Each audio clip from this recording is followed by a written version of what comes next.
অনেক অনেক শুভেচ্ছা এই আন্দোলন চালিয়ে নিয়ে যাওয়ার জন্য। আমার মনে হয় সব থেকে বড় হাততালি আপনারা নিজেদেরকেই দিতে পারেন, বিকজ এইরকম আন্দোলন আমাদের এই শহর দেখেনি।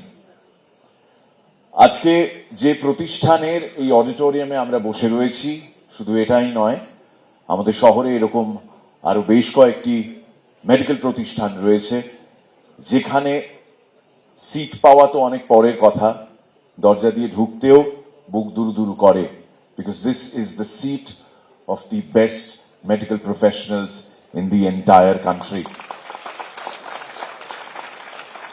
আজকে আমাদের সঙ্গে যৌথভাবে আন্দোলনে নেমেছেন অন্যান্য ডাক্তারি সংগঠনও। তো এখানে নিজের ব্যাপারে আমি একটা জিনিস পরিষ্কার করে দিই, আমি এখানে আমাদের শিল্পী বন্ধুদের কোনো ইউনিয়ন বা কোনো অ্যাসোসিয়েশনকে রিপ্রেজেন্ট করছি না। আমি ডক্টর কিঞ্জল নন্দর সঙ্গে ফোনে কথা বলার পর ডিসাইড করি এখানে আসবো, জাস্ট অ্যাজ এন ইন্ডিভিজুয়াল।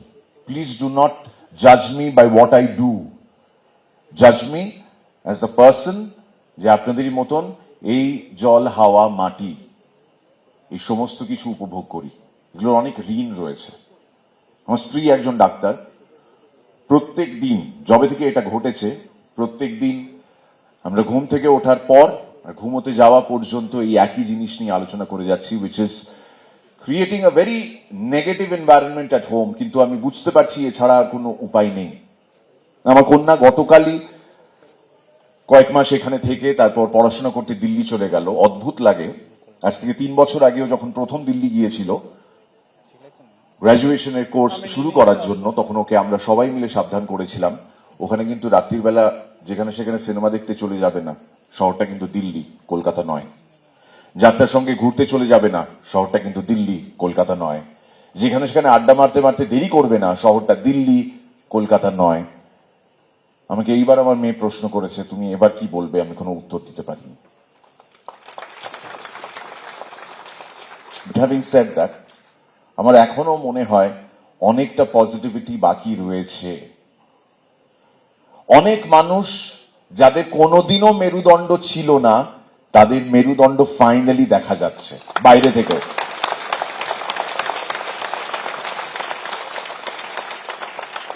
আবার এমন অনেক মানুষ রয়েছেন যাদের কিনা মেরুদণ্ড ছিল, আমরা জানতাম, এটা আমাদের বিশ্বাস ছিল, কিন্তু এই মুহূর্তে L5 L7 এ কিছু একটা গন্ডগোল দেখা যাচ্ছে, তারা ঠিক করে উঠে দাঁড়িয়ে সত্যি কথাটার পাশে দাঁড়াতে পারছেন না।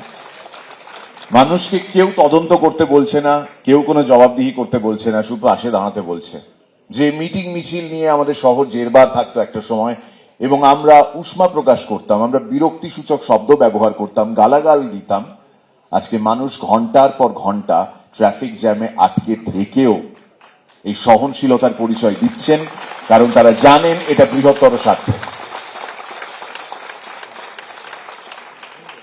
পরিশেষে শুধু এটুকু বলি যে আমার বেশ কিছু শিল্পী বন্ধু যারা সিনেমা, টেলিভিশন, থিয়েটার জগতের সঙ্গে যুক্ত, তাদের কাছে জনগণ জবাব চাইছে, কিন্তু তারা কোনো জবাব দিতে পারছে না, কারণ তাদের আনফর্চুনেটলি টিকিটা অন্য কোথাও বাঁধা, এবং সেই টিকিট জোর আছে বলতে হবে।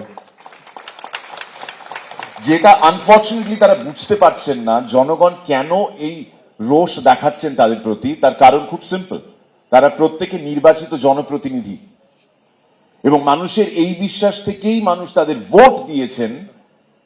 দে have been elected to the utmost seat in this country, which is the parliament, শুধুমাত্র এই কারণে যে মানুষের কোথাও একটা বিশ্বাস ছিল যে আমাদের সমস্যার কথা, আমাদের কষ্টের কথা, আমাদের দৈন্যতার কথা এই মানুষগুলো গিয়ে সেখানে বলবেন। কিন্তু আনফর্চুনেটলি ওই যে একটু আগে বললাম টিকিটে বাঁধা রয়েছে, তো ছেড়ে দিন তাদেরকে। তাদেরকে ট্রোল করা থেকে মনের মধ্যে গেঁথে নিন একটা বিষয়, ট্রোল নয়, you have a role to play. You and I, we all have a role to play. এই আন্দোলন, এটুকু তো আমরা দেখে স্পষ্ট বুঝে গেছি, এটা কয়েকদিনের আন্দোলন নয়, এটা কোনো হুজুগ নয়। এটাকে যারা হুজুগ বলছেন, যারা ছোট করার চেষ্টা করছেন, তাদেরকে সামনে দেখলে থুতু ছেটাবেন তাদের মুখে। যাদের সত্যি কথা বলার দৃঢ়তা নেই, এই মনুষ্যত্ব বোধটা নেই, তারা কোনোভাবেও শিল্পী নন। তারা কি করছেন আমি জানি না। বাট ছেড়ে দিন তাদেরকে, তাদেরকে ক্ষমা করে দিন। ক্ষমা যাদেরকে করবেন না তাদের বিরুদ্ধেই এই আন্দোলন চলছে, এই আন্দোলন চলুক। কোভিড এর সময় আমাদের প্রত্যেকের সমবেতভাবে মনে হয়েছিল ডাক্তারবাবু ছাড়া আমাদের চলবে না। আমি আমার ওয়াইফের ফোনটা কোভিড এর পর থেকে দেখেছি কোনোদিন সাইলেন্ট হয়নি, এবং সেই যে জেনারেল মোডে দিয়ে রেখেছে আজও জেনারেল মোডেই রয়েছে। আমরা সবাই মিলে ডাক্তারদের পাশে দাঁড়াই।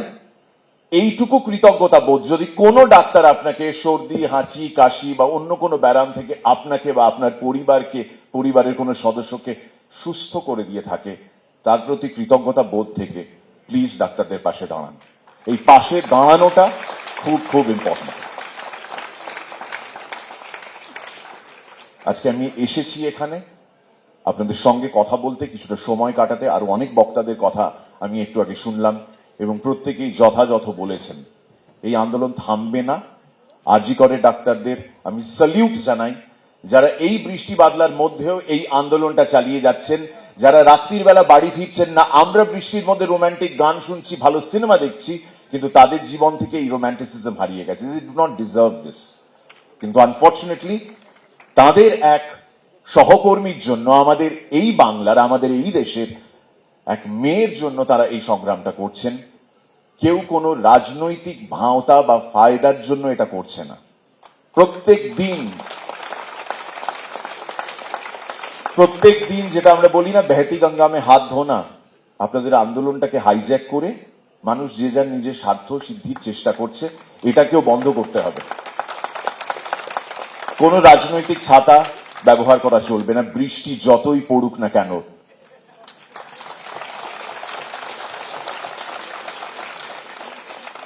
এই আন্দোলন, এই বিপ্লব আমাদের সবার তরফ থেকে।